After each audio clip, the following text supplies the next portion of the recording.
नमस्कार, मैं अभिराज और आप देख रहे हैं वीके न्यूज। देश के कोने कोने से आती खौफनाक वारदातों को देखकर तो लगता है कि आज का समाज देश की बहन बेटियों के लिए बिल्कुल भी महफूज नहीं है।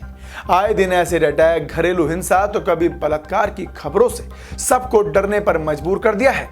इस डर से आज लोग अपनी बेटियों को कहीं काम करने के लिए नहीं भेजते, अपनी आंखों से दूर नहीं करते।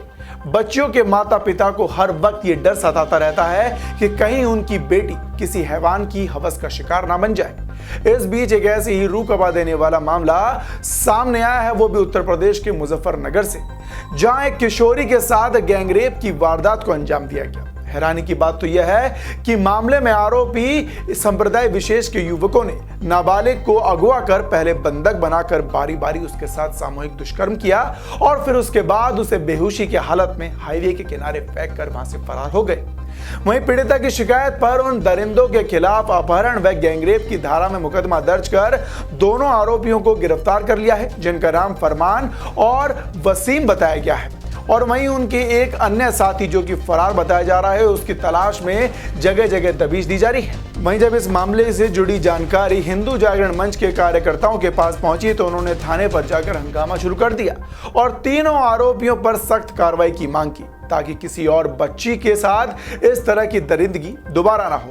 आइए अब आपको पूरी खबर से रूबरू कराते हैं। दरअसल खतौली थाना क्षेत्र के गांव शाहपुर के रहने वाले एक शख्स ने 23 जुलाई को थाने में शिकायत देकर अपनी नाबालिग बेटी को बहला फुसलाकर उसके साथ दुराचार करने का आरोप मिठोपुर मेरठ के रहने वाले फरमान व वसीम व उसके अन्य अज्ञात साथी पर लगाया था। पीड़िता के पिता के मुताबिक गांव के बाहर से आरोपी युवक को उसकी बेटी को अगवा कर बाइक पर अपने साथ दौराला क्षेत्र के सुनसान जगह पर लेकर गए थे। विरोध करने पर आरोपियों ने उसके साथ मारपीट करी और फिर दुराचार किया। सिर्फ इतना ही नहीं, आरोपी युवकों ने बेहोशी की हालत में युवती को हाईवे पर मौजूद तिंगई के पास बेहोशी की हालत में सड़क किनारे फेंक कर वहां से फरार हो गए थे।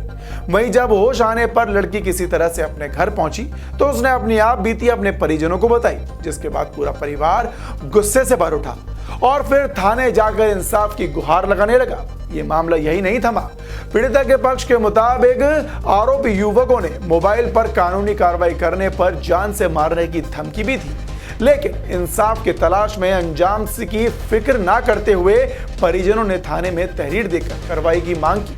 और वहीं मामला अलग अलग संप्रदायों से जुड़े होने के चलते हरकत में आई कोतवाली पुलिस ने 2 नामजद व एक अज्ञात के खिलाफ अपहरण व गैंगरेप की धाराओं में मुकदमा दर्ज कर फरमान और वसीम को उसी समय गिरफ्तार कर लिया और वहीं तीसरे आरोपी के गिरफ्तारी करने के लिए जगह जगह तजवीज दी जा रही है। तो देखा आपने किस तरह से सूबे में तमाम सख्तियों के बावजूद ये दरिंदे सरेआम सड़कों से लड़कियों को उठा ले जाते हैं और उनके साथ हैवानियत की सारी हदें पार करते हैं। इन वारदातों को देखकर तो लगता है कि उत्तर प्रदेश का प्रशासन सो रहा है।